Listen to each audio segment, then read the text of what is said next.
This is Jeff with Shout Out Minnesota, and we are with Sgt Slaughter. Sgt Slaughter. We are here at Comic Card today here at the VFW in Bloomington, Minnesota.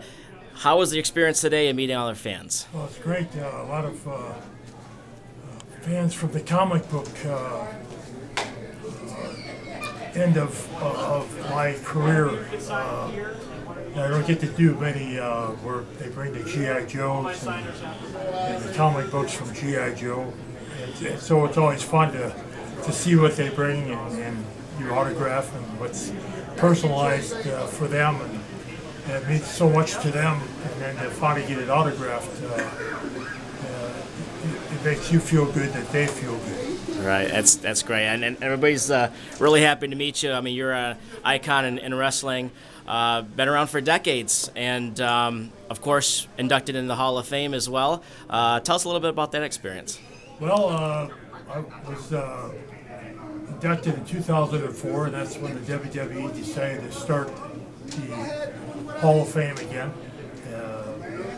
at a WrestleMania in New York City.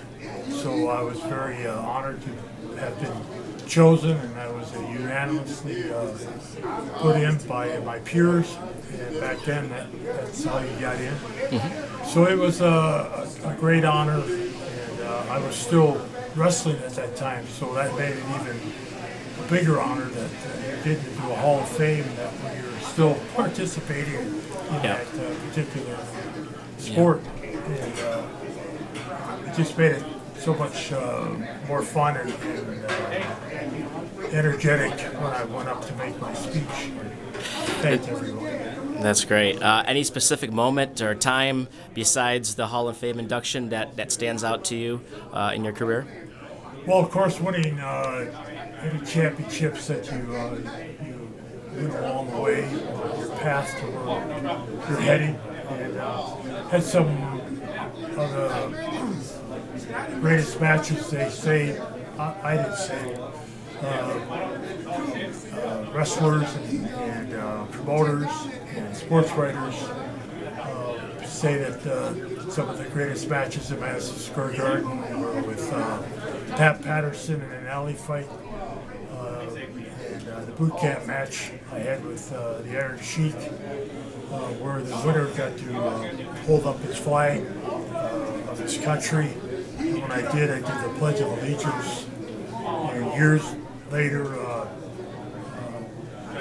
few of the presidents that I met, the 7 presidents I met, 3 of them said that they saw the match and did the Pledge of Allegiance with me. So nice. That's definitely a big honor. One was in office, and the other 2 were. One was out of office, and one was on his way to the office.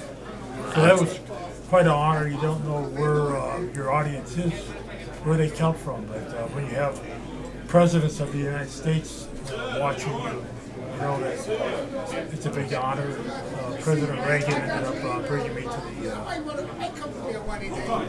the Washington, D.C. and flew a flag over the United States Capitol, along with Rudy Bachowicz, and they flew the flag over the United States Capitol in my honor for all the work I did for patriotism, and pretty nice deal. Yeah, that's exceptional. I mean, that's heart of America right there, right? Yes. I was brought in to meet President Reagan, and when I first met him, he wanted to have me put him in the Cobra Clutch, and the gentlemen that were with him, the Secret Service, said, no, Mr. President, we don't think that's a very good idea. And he said, well, how about a push-up?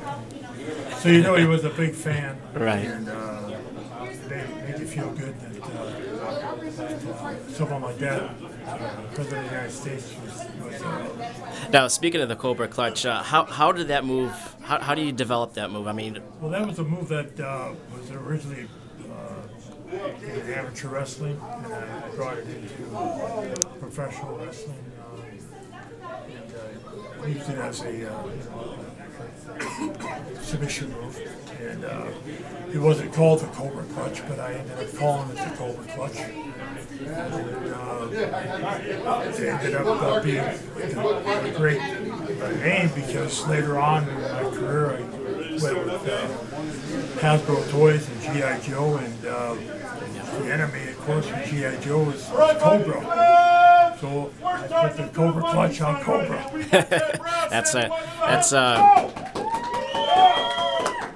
We got some former Vikings in the house tonight, which you got to meet a couple of them, and you actually have ties to Minnesota. Yes, I do. Let's talk about that a little bit. Well, I born in Litchfield, Minnesota, and grew up in the Hector area, and ended up, my parents were farmers out in the Cosmos area, so I have a lot of relatives and things in that area.